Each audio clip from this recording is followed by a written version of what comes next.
네, 6개 종목을 산다 안 산다 집중적으로 알아보는 시간입니다. 도움 말씀에 테이버 작가, 주식회사 블리처 김덕호 대표 나오셨습니다. 안녕하십니까?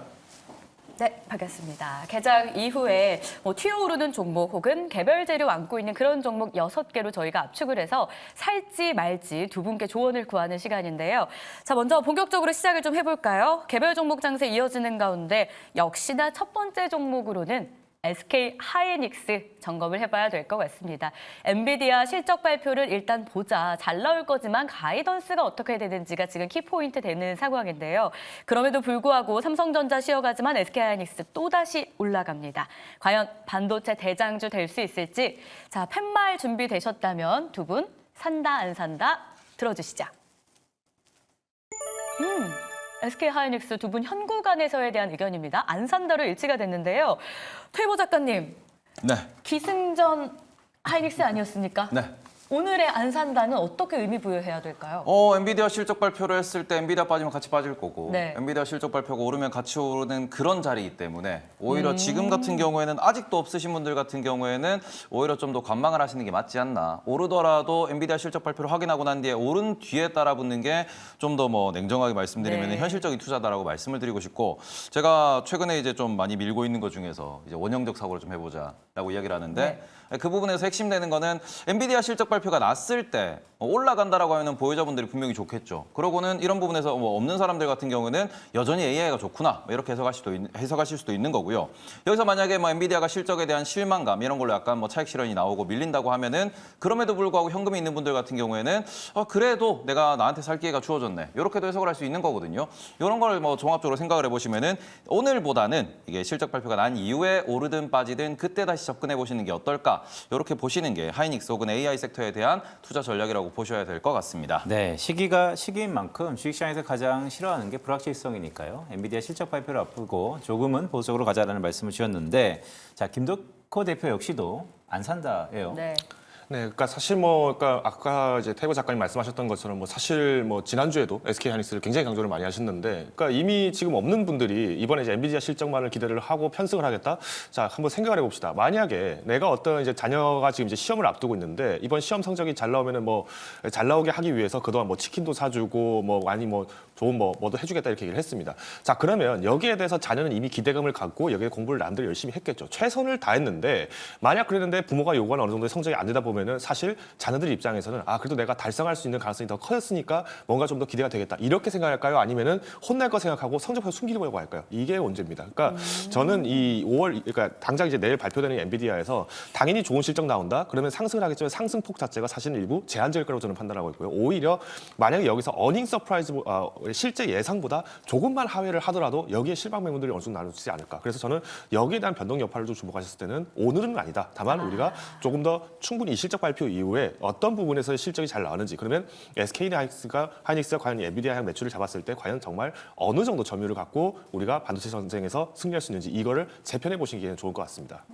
퇴보 작가님께 하나 더 질문을 좀 드려볼게요. SK 하이닉스는 일단 안 산다의 의견인데 대장주는 일단 그렇다 치고요. 그 아랫단에도 메모리며 장비며 다양한 종목들이 있지 않습니까? 네. 현 구간에서 볼만한 종목이 있을지 아니면 대장주처럼 엔비디아 실적까지 좀 기다려야 될까요? 어떻게 보세요? 일단은 지금 엔비디아랑 같이 가는 쪽은 후공정. 이렇게 우리가 HBM이라고 분류되는 기업들이 같이 간 거고 우리가 전공정 단에 있는 기업들 같은 경우에는 여전히 움직임이 없는 상황입니다. 네. 특히 PCB 업종 같은 경우에는 아직까지도 이제 올해 초 주가를 계속 유지하는 박스권에서 이런 흐름을 보이고 있기 때문에 이런 쪽 같은 경우에는 하반기 6개월 뒤를 생각을 했을 때 되면은 지금 D램 관련돼 가지고 반등을 하고 있고 낸드가 실적이 잘 나오고 있다더라. 그런 상황에서 지금 대만 쪽을 보더라도 PCB는 2분기가 바닥이라더라. 이런 얘기가 나오고 있으니까 오히려 레거시 반도체라고 볼 수 있는 그런 기업들이 최근에 주가 움직임을 봤을 때 썩 재미있는 모습은 아니었기 때문에 지금 반도체에 대해서 공부를 하신다 그러면은 이미 철진한 후공정보다는 전공정 쪽을 좀 보시는 게 맞지 않나. 그리고 그 부분에서 과거 전통적으로 우리가 이제 메모리가 좋을 때 올라왔던 종목들이 분명히 존재를 합니다. 그런 종목들, 삼성전자가 매칭이 되는 그런 종목들에 대해서 좀 공부를 해보시는 게 지금 기회를 찾을 수 있다. 이렇게 좀 보고 있습니다. 같은 맥락에서 김덕호 대표님은 어떻게 보세요? 저도 여러 가지 종목을 보고 있는데 저는 오히려 이제 후공정 쪽이 좀 알릴까라고 생각하고 있는 게 ISC입니다. 그러니까 테스트 소켓 쪽을 좀 주목을 하고 있는데, 그러니까 결국은 우리가 좋은 제품을 만들어도 이걸 이제 검수 과정에서 이제 필요한 부품이다 보니까 네. 저는 오히려 지금처럼 좀 장중에서 좀 조정이 나왔던 ISC 같은 기업들 그리고 이제 오히려 이런 소재 쪽들도 지금은 충분히 공략이 가능하다고 저는 보고 있습니다. 반면에 이제 좀 주의하셔야 될 거는 지금 이미 내가 뭐 SK 하이닉스나 뭐 삼성전자 비롯해서 뭐 한미반도체, 뭐 동진세미캠 이런 많은 반도체 섹터를 지금 내 포트폴리오에서 30% 이상 담고 있는데도 불구하고 이걸 더 사겠다라고 하시는 건 좀 자제를 하셔야 된다고 보고 있고요. 오히려 이제 엔비디아 실적 발표 이후에 조정이 나왔을 때 내가 지금에서 좀 교체를 하거나 아니면 비중을 좀 축소하겠다. 이럴 때 정도의 좀 교체하는 종목으로서 좀 추천을 드리고자 합니다. 엔비디아 실적 발표가 하루 앞이기 때문에 두 전문가께서 후공정과 전공정 쪽으로 약간의 이견이 있는 듯한 모습이지만 그래도 여전히 반도체에 대한 기대가 있다라는 생각도 듭니다. 자, 두 번째 종목을 좀 봐야 될 건데 화장품이네요. 자, 한국 화장품 제조 두 전문가는 과연 산다 안 산다 어떤 의견을 주시는지 한번 보겠습니다. 자, 두 전문가 산다 안 산다. 네. 먼저 테이버 작가부터 오늘 계속 안 살 생각인가요? 살 종목이 있긴 있습니다. 있습니까? 네.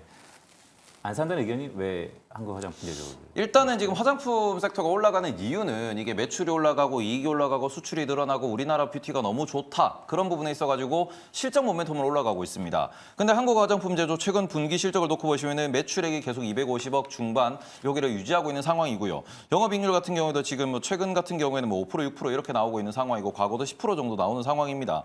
그럼 이렇게 되면은 지금 22년도에도 1,000억 정도의 실적, 23년도에도 1,000억 정도 실적, 그리고 최근 분기도 계속 뭐 비슷한 이런 매출을 보이고 있다라고 하면은 다른 화장품주랑은 다르게 보셔야 된다. 이렇게 좀 말씀을 드리고 싶고, 그리고는 우리가 뭐 한국 화장품 제조 같은 경우에는 만드는 브랜드가 보통 이제 뭐 자체적으로 생산하고 유통하는 그런 것들과 메디큐브 쪽 이런 쪽을 생산을 하고 있는데 이런 쪽이 지금 시장에 큰 이슈를 받고 있냐 그러면 그건 아닌 상황이다 보니까 K뷰티 테마라고 좀 보시는 게 맞지 않나. 그렇기 때문에 지금 특히 이렇게 떠 있는 상황에서는 매수하시면은 상당히 좀 위험한 자리다. 저는 그렇게 말씀드리고 싶습니다. 위험한 자리다라는 말씀을 주셨는데 자, 김덕호 대표는 어떤 의견이세요? 일단 지금 뭐 사실 화장품 쪽이 마진율이 높다라는 거는 뭐 많은 분들이 다 아실 것 같습니다. 오죽하면은 그 한섬이라고 하는 남성 의류복 만들던 회사가 화장품까지 만들겠다라면서 뛰어들겠습니까? 이게 이제 작년도부터 이슈가 계속 나왔는데 결국은 지금 화장품 업종도 뭐 이제 지금은 여행객들이 굉장히 많이 들어오고 있고 여기에 더불어서 작년 8월에 이제 중국의 당체 관광을 허용을 하기 시작하면서 나온 부분이기 때문에 저는 이게 어느 정도 레깅 현상은 충분히 반영이 됐다라고 저는 보고 있습니다. 오히려 1분기에 지금 이렇게 탄력적인 실적이 나왔다. 2분기에 과연 이 탄력적인 실적을 유지할 수 있느냐가 관건인데 자 3분기가 되면은 당연히 국내에 방한하는 관객 수가 줄 수밖에 없습니다. 왜? 파리 올림픽이 있기 때문이죠. 그러면 우리가 이 부분까지 좀 전체적으로 조망을 했을 때는 지금은 어느 정도 입절할 시기다라고 저는 개별적으로 판단을 하고 있고요. 특히 이제 화장품 섹터라고 한다면은 뭐 사실 지금 뭐 CJ 올리브영 덕분에 뭐 글로벌 텍스프리 뭐 이전도 말씀드렸지만은 이런 기업들이 굉장히 수혜를 많이 받고 있습니다. 전반적으로 저는 이게 이제 화장품에만 집중할 것이 아니라 이제는 유동 인구가 많아지고 관광 자체가 활성화된다. 이 테마로 좀 접근을 해보신다면은 뭐 세금 환급이라던가 아니면 이제 관광객들 수혜 부분들을 할 수 있는 섹터들 특히나 좀 아직까지 많이 눌림목이 있다라고 저는 보고 있고요. 1분기 내 기준으로 좀 말씀을 드리면은 아직까지는 중국인, 그러니까 즉 유커 관광객에 좀 초점을 맞추다 보니까 좀 관련 테마들이 좀 먼저 움직이는 경향은 있습니다. 근데 우리나라에 지금 들어오는 대부분의 관광객들이 또 일본에 갔다가 또 한국에 또 들르는 관광객들이 굉장히 많습니다. 그래서 이런 부분들을 좀 종합적으로 보신다라면 국한에서 화장품에만 제한적으로 매매하실 상황은 아니다라고 판단하고 있습니다. 지금 화장품주에 대한 이야기도 했고요. 오늘 유난히도 화장품주 안에서 상승 탄력이 좋은 한국 화장품 제조에 대한 의견, 일단은 안 산다였는데 두 분 다 화장품 자체에 대한 시각이 안 좋았던 건 아니에요. 이 종목이 지난주에도 상한가에 한번 갔던 이력이 있고요. 오늘도 많이 올라온 상황이다라는 포인트를 함께 짚어주셨으니까 참고해 보시길 바라겠습니다. 자, 이어서 세 번째 종목도 열어볼까요? 우리기술투자, 산다 안 산다의 의견으로 역시 확인할 거고요. 비트코인이 장중한테 9,800만 원까지 가기도 했습니다. 9,200만 원을 회복하면서 그러자 주식시장 안에서도 관련주가 빠르게 움직이기 시작한 건데요. 과연 대장주격으로 꼽히는 우리기술투자 어떻게 해야 될까요? 팻말 들어주시죠.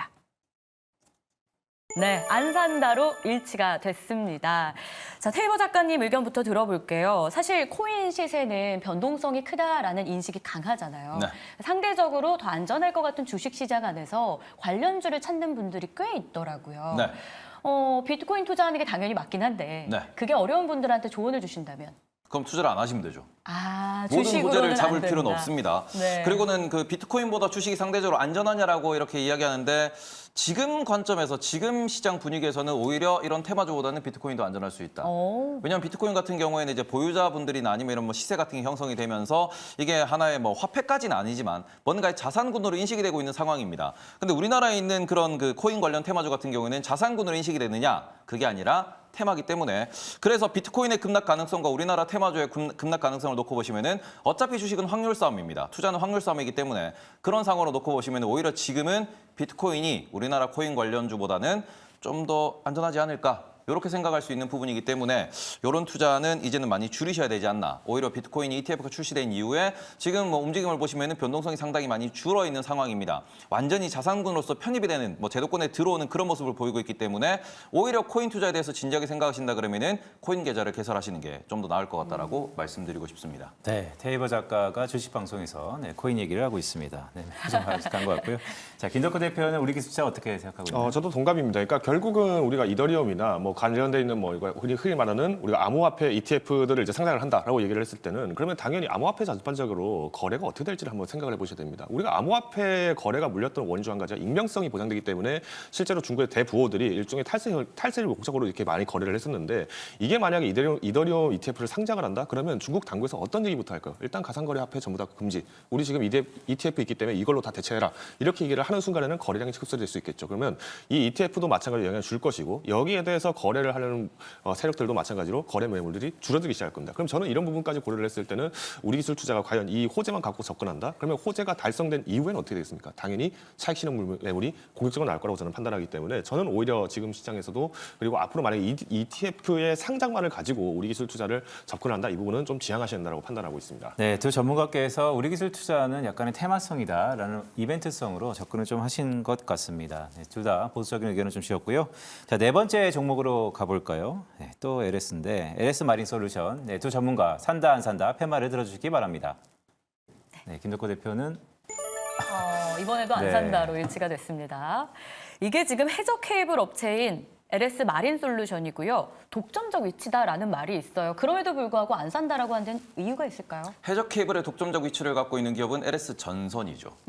과거에는 LS 전선 아시아라고 이렇게 거래가 됐던 기업인데 LS 전선 같은 경우는 LS 밑에 있는 자회사로서 네. 그렇기 때문에 지금 LS가 좀 탄력적으로 움직이고 있다고 보셔야 될 것 같고 실제로 하는 사업을 보시면 건설 관련 혹은 포설 관련된 이런 사업이 많다라는 점에서는 요거는 테마성으로 약간 뭐 유동성으로 움직이는 종목이다 이렇게 구분을 하셔가지고 그렇죠. LS가 올라갈 때 혹은 LS 그룹이나 구리 관련주 전선 관련주가 움직일 때 요 종목의 수급이 들어오면은 다른 종목보다 강하게 튈 수 있다 정도의 뭐 매매하는 이런 기업으로 보시는 게 맞다라고 보셔야 될 것 같고 이제 어제 같은 경우에 미국에서 이런 이야기도 나왔습니다. 최근에 이제 우리가 미국에서 구리 선물 가격이 $5를 돌파했다. 그러면서 뭐 5년 최고 혹은 사상 최고치로 가고 있다라는 이야기가 나오고 있는데 그런 $5를 돌파하는 그런 과정에서 나왔던 게 뭐냐? 그게 숏스퀴즈였다. 라는 분석이 나왔습니다. 그렇게 되면은 숏스퀴즈라는 얘기가 나왔고 그런 상황에서 이제 약간 구리에 대한 변동성이나 유동성이 줄어들게 되면은 오히려 구리 가격이 조금 안정화될 수 있겠죠. 그래서 지금 구리나 전선주 관련해서는 지금의 현 상황 신고가를 쓴 구리 가격이 꺾이게 되면은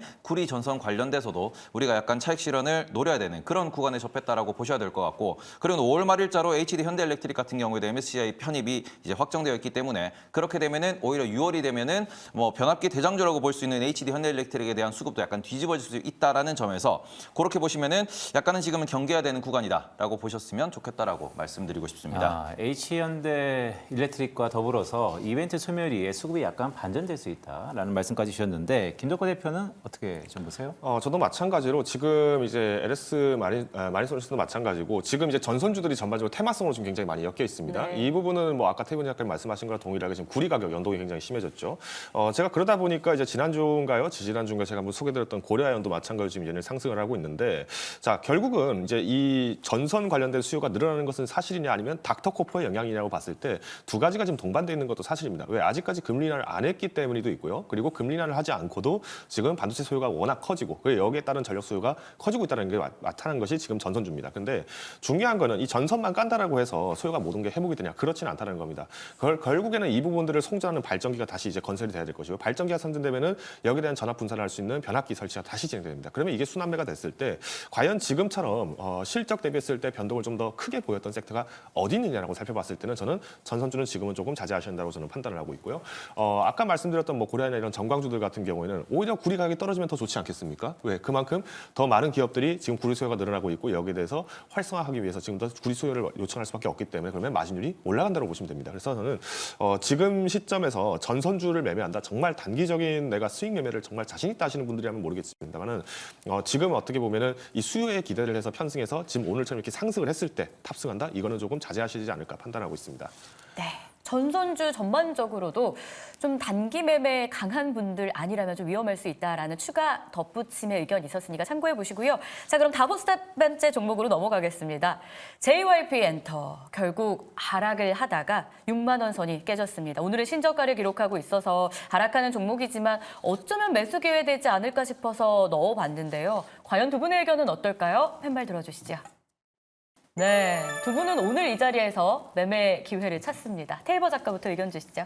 일단은 뭐 최근에 워낙 많이 빠졌다라는 점, 이 부분이 약간의 뭐 포인트로 작동하고 있다고 보셔야 될 것 같고, 지금 그런 부분에서 JYP의 그 과거 어찌 보면 이제 우리가 작년도에 여름에 급등했었던 그 전에 이제 우리가 밸류에이션을 좀 놓고 보시면은 그 당시에 밸류에이션이 한 15배에서 20배 사이 왔다 갔다 하면서 거래가 되던 그런 게 우리나라의 엔터 섹터라고 보실 수 있습니다. 그리고는 지금 현재 같은 경우는 PER이 이제 20배 초반까지 내려왔고요. 그리고는 우리가 전망치 기준으로 포워드 PER을 계산해 보면은 지금 한 16배 정도 이 수준까지 내려와 있는 상황이다 보니까 이런 부분에서는 지금 우리가 고점에서 많이 떨어졌다, 밸류에이션 측면에서 과거로 돌아왔다. 그럼 여전히 실적이 그래도 잘 나오고 있다라는 점, 이런 부분에 있어가지고 악재가 상당히 많이 반영돼 있는 주가라는 점, 그리고는 뭐 차트로 보시더라도 일단 65선 정도가 보이는 5년 이평선까지도 이렇게 밀려 있는 상황이다 보니 이런 부분에서는 저가 매수를 하는 투자자가 많이 나올 수 있다라는 점, 그리고는 올해 여름부터 이제 다시 우리가 BTS라고 하는 그런 신화와 같았던 그런 K-팝 그룹이 한 명 한 명 또 복귀를 하게 됩니다. 그럼 이런 부분에 있어가지고 우리가 여름에 또 콘서트가 많이 열릴 것이고, 최근에 뉴스가 나오는 것도 우리나라 K-팝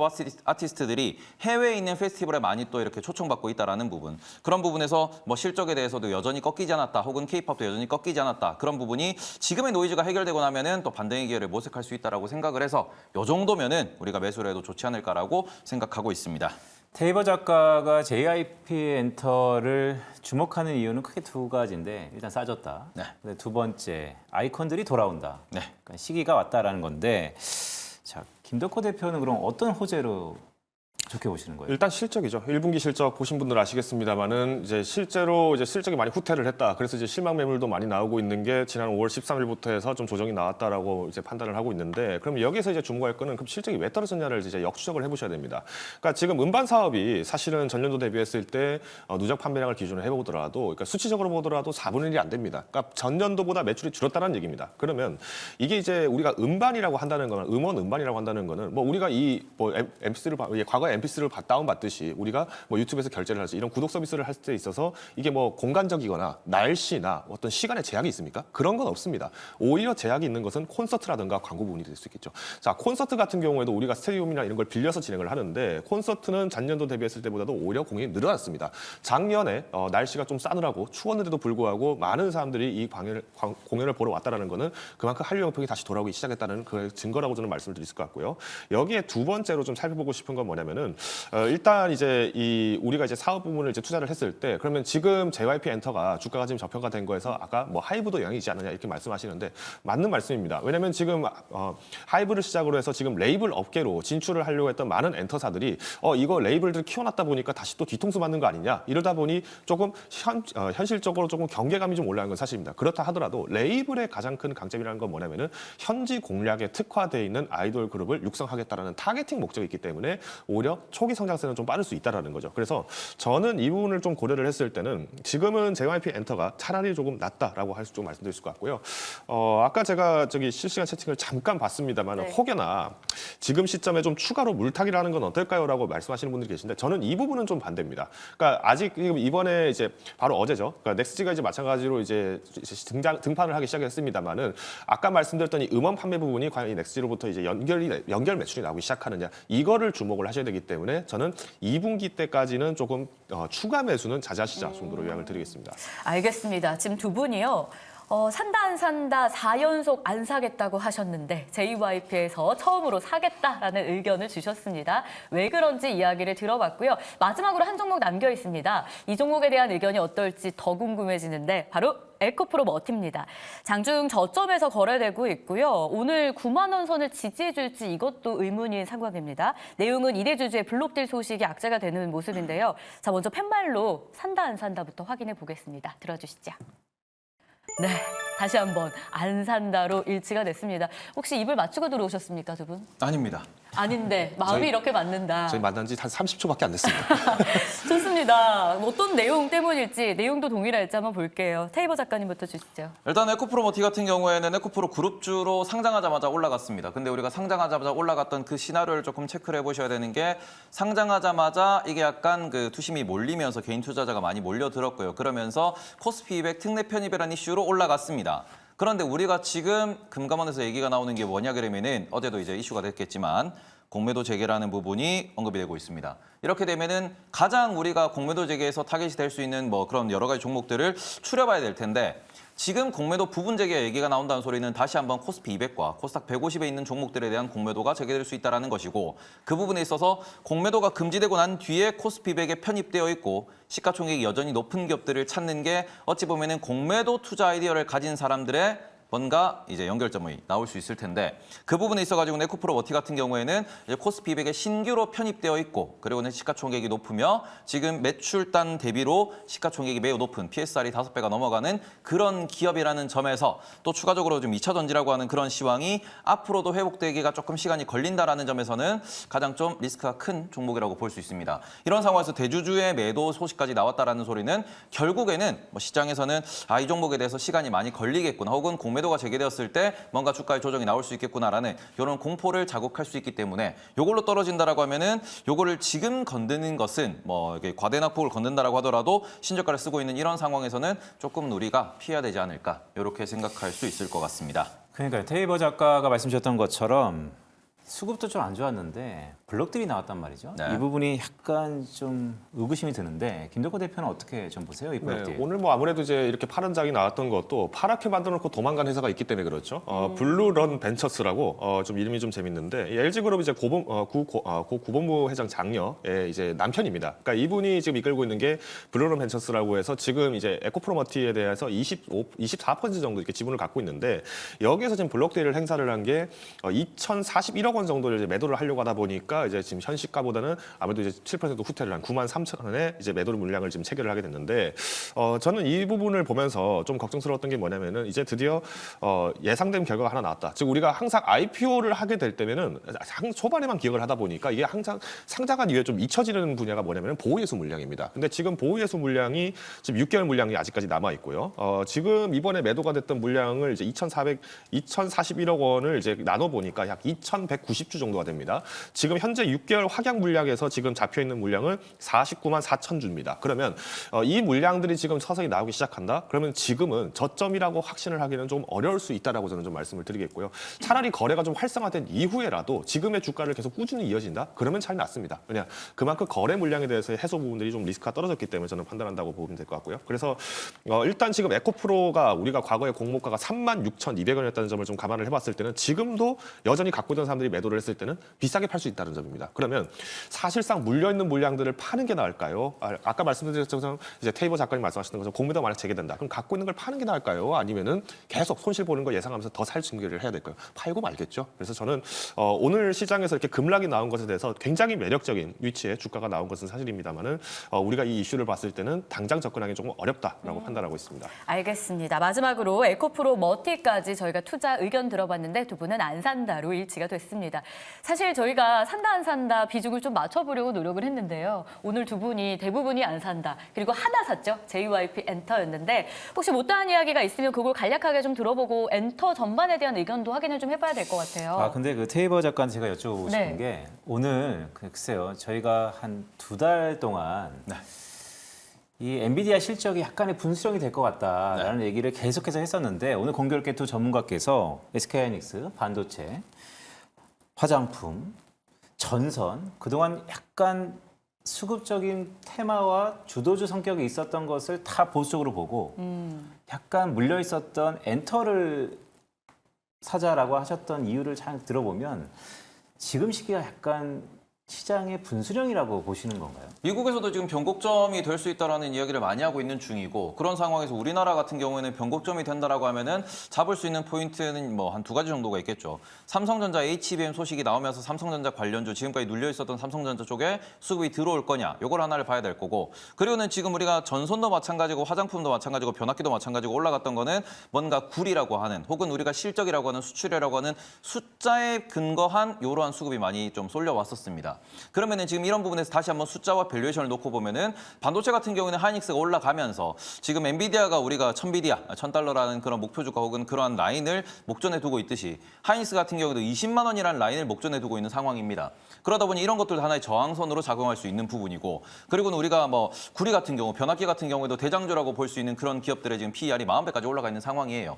그럼 이렇게 올라가 있는 상황에서 여기서 더 강하게 매수를 해야 된다, 더 강하게 더 갑니다라고 이야기하는 거는 밸류에이션 측면에서는 이게 엇갈리는 부분이거든요. 그래서 지금 보시면은 제가 지금 PER 40배라는 부분에 계속 주목하고 있는 게 작년 8월에 많이들 기억을 하실 겁니다. 엔터업계 같은 경우에도 앞으로는 우리나라 K엔터는 PER 40배에서 거래되는 게 적절하다. 라는 보고서가 나오고 난 뒤부터 무너지는 경향을 보였고 한미반도체 같은 경우에도 PER 40배에서 약간은 좀 힘에 붙이는 그런 모습들을 보였다라는 점에서 지금 작년부터 우리나라가 PER 40배라는 부분을 계속 벽으로 느끼고 있는 상황이고 그런 부분에서 반도체 특히 후공정 기업들 같은 경우에는 PER 40배 근처에서 주도들이 좀 꺾이는 모습도 실제로 보였습니다. 그러면은 지금 시장에서 오른 종목들 기준으로 보셨을 때 밸류에이션적으로 혹은 수급적으로 조금 부담스러운 자리가 왔다라고 봐야 될 것 같고 엔비디아 같은 경우도 지금 이제 전고점이라고 볼 수 있는 960달러, 970달러 그 선에 지금 주차를 해놓은 상황이기 때문에 여기서 더 달려준다 그러면은 오히려 반도체로 집중되는 모습을 보일 거고요. 여기서 오히려 엔비디아가 살짝 차익 실현하면서 3개월 정도 쉬어가자. 다음 실적 발표까지 우리가 조금 시간을 두고 지켜보자라는 이런 흐름이 나온다 그러면은 다음으로 갈 수 있는 실적이 좋은 쪽을 봐야 될 텐데 그렇게 되면 우리가 지금 좀 언급이 되지 않고 있는 실적 증가 주도 섹터들이 존재하는데 조선, 방산, 엔터 이런 쪽이 될 겁니다. 그렇기 때문에 순환매 관점으로 놓고 보시면은 지금 많이 오른 섹터보다는 여전히 실적은 잘 나오지만 좀 눌려있는 그런 섹터에 대해서도 지금은 관심을 가져야 할 때가 되지 않았나 싶어서 JYP를 조금 긍정적으로 보고 있습니다. 네, 실적 시즌 1이 끝났는데 이제 실적 시즌 2가 되면 조선, 방산, 엔터 쪽을 좀 보자라는 말씀까지 주셨습니다. 자, 김덕호 대표가 오늘 시장이 약간 혼재되는 양상이니까 시장 한마디를 한 줄 평을 저희가 받아봤는데 김덕호 대표의 시장 한마디부터 확인해 보도록 하겠습니다. 자, 옥과 석을 구분하자, 주의하자라는 말씀을 주셨는데 어떤 얘기죠? 정확히 말씀드리면 구별과 구분이 있습니다. 그러니까 옥석 구별은 말 그대로 말씀하신 것처럼 옥과 돌을 이제 구별을 해놓자라는 뜻이고요. 옥석 구분은 옥과 돌을 한 번에 불태우지 말자는 뜻입니다. 그러니까 지금 갖고 있는 종목들이 어떻게 보면은 뭐 반도체 종목들도 다 있으셨을 거고, 뭐 SK 하이닉스 아마 없다라고 하시지만은 실제로 뭐 내가 갖고 있는 뭐 퇴직연금 펀드가 뭐 코스피에 들어가 있다, SK 하이닉스가 빠져 있겠습니까? 그럴 일은 없다라는 겁니다. 그러면 오히려 저는 지금 시점에서 갖고 있는 포트에 대비했을 때 내가 너무 무리하게 담을 필요는 없다라고 저는 판단하고 있고요. 여기에서 이제 가장 조심하셔야 될 거는 오늘 같은 시장이 어떻게 보면은 지금 특별한 이슈도 없고 거기다가 수급도 계속 빠지고 있고 최근에 이제 주가가 한 2주 정도 이렇게 조정을 받다 보니까 많은 분들이 고민을 하실 겁니다. 지금 이럴 때 좀 더 사고 싶다라고 생각하실 텐데 저는 이럴 때가 어떻게 보면 가장 현금 비중을 철저하게 지킨 상태에서 실적 발표 이후에 대한 예비군을 둬야 된다라고 저는 판단을 하고 있습니다. 그래서 지금 시장은 조금 쉬어가셔야 된다라고 요약을 드리겠습니다. 알겠습니다. 김덕호 대표님은 옥석 구분을 주의하자, 좀 쉬어가야 된다라고 보셨고요. 테이블 시장 한마디도 열어볼까요? 이럴 땐 좀 쉬자. 역시 두 분 다 쉬자라는 비슷한 맥락의 이야기가 나옵니다. 일단은 뭐 주도주 관련돼 가지고도 엔비디아가 뭐 1000비디아까지 올라가 준다 그러면은 우리나라에서도 반도체가 한 번 더 불타겠죠. 근데 그런 상황에서도 지금 미국에서 전망치가 나오는 거는 엔비디아가 1000달러를 찍고 떨어질 수 있다. 1000달러를 뚫었다가 떨어질 수 있다. 이런 얘기를 하고 있고요. 오히려 우리가 실망 매물이 쏟아진다라고 하면은 뭐 800불까지 떨어졌다가 다시 올라올 거다. 지금 보시면은 그래서 오르든 빠지든 지금 레벨로 다시 돌아올 거다라는 얘기를 정말로 많이 하고 있습니다. 왜냐하면 이게 선반영돼 있다라는 부담감 때문에 이런 게 있다라고 보셔야 될 것 같고 그렇게 되면 실적 발표하고 올라도 뭐 다시 돌아올 거고 떨어져도 다시 돌아온다라고 하면은 그럼 이건 완전 배팅의 영역입니다. 그리고 특히 미국 같은 경우에도 최근에 GME 사태도 보셨겠지만 최근에 다시 미국에서 밈 주식이 많이 움직이는 모습을 보였습니다. 우리나라 같은 경우도 지금 뭐 다들 뭐 오늘 움직이는 종목들을 보시면 아시겠지만 대형주는 큰 움직임이 없고 막혀있는 상황에서 밑에 있는 혹은 테마성 기업들이 급등락을 반복하는 모습을 보이고 있다는 점은 이게 갈 놈이 없다라는 거거든요. 그럼 이런 시장에서는 조금 쉬셔도 무방하다. 이런 날까지 굳이 우리가 매매를 하면서 리스크를 감내할 필요가 있을까라는 부분에 대해서 고민이 필요하다라고 좀 말씀을 드리고 싶습니다. 네, 오늘 두 분이 시적 장세가 끝나고 엔비디아 실적 발표라는 빅 이벤트가 있기 때문에 조금은 좀 보수적으로 쉬자라는 말씀을 주셨습니다. 그럼에도 JYP 엔터는 두 분이 오늘 시계를 좀 좋게 봐서 사자라는 의견을 주셨습니다. 오늘 도움 말씀에 테이버 작가 김덕호 대표였습니다. 고맙습니다.